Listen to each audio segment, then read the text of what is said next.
आदरणीय सदस्यों, भारत गणराज्य की सर्वप्रथम संसद के जो हमारे संविधान के अनुसार चुनी गई है, सदस्यों के रूप में मैं आप लोगों का स्वागत करता हूं।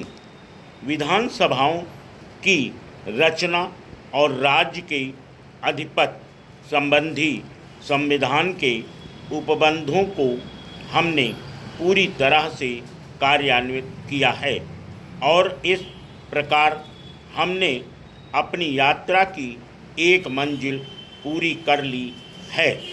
जैसे ही यह मंजिल समाप्त होती है, दूसरी मंजिल शुरू हो जाती है।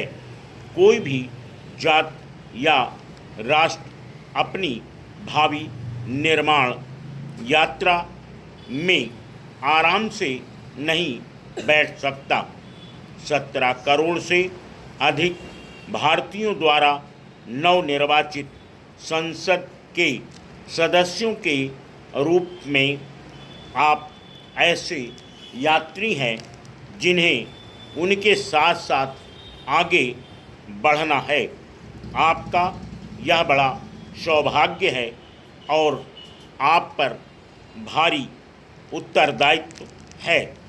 इस ऐतिहासिक अवसर पर जब मैं आपके सामने बोल रहा हूँ, मुझे अपने प्राचीन देश और उसमें बसने वाले करोड़ों नर नारियों का ध्यान हो उठता है। भाग्य हमारे सामने है और यह हमारा काम है कि हम उसके निमंत्रण को स्वीकार करें।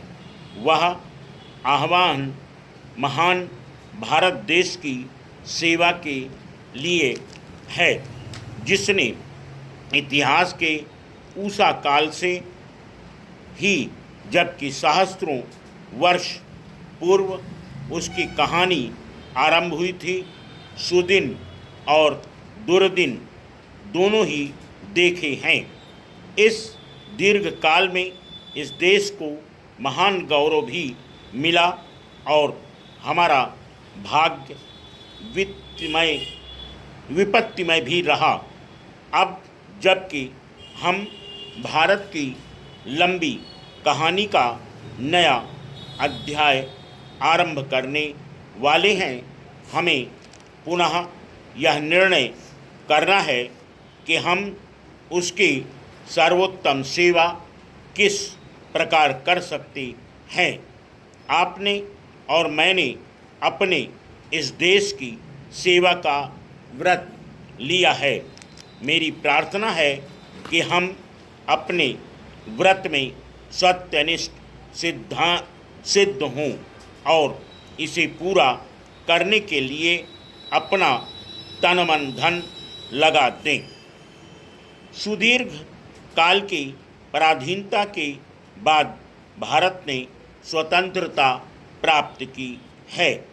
सब कुछ सहकर भी इस स्वतंत्रता को बनाए रखना है, बचाना है और बढ़ाना है, क्योंकि इसी स्वतंत्रता के आधार पर ही तो प्रगति की जा सकती है। किंतु केवल स्वतंत्रता ही पर्याप्त नहीं है, उसे अपने साथ जनता को भी कुछ सुख लाभ कराना चाहिए और वह जिन बोझों से दबे हुए हैं उनको कम करना चाहिए।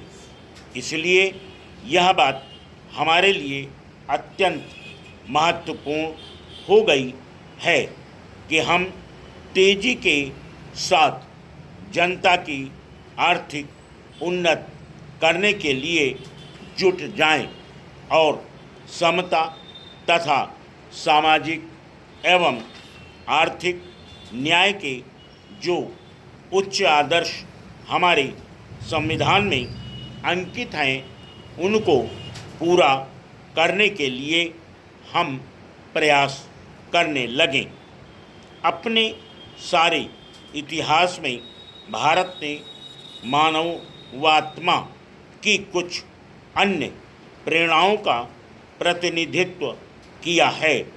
संभवतः भारतवर्ष का विशिष्ट लक्षण यही रहा है और अभी हाल में ही उस प्राचीन भावना के उत्तम प्रतीक को हमने महात्मा गांधी के रूप में देखा है, जिन्होंने अपने नेतृत्व में हमें स्वतंत्रता दिलाई।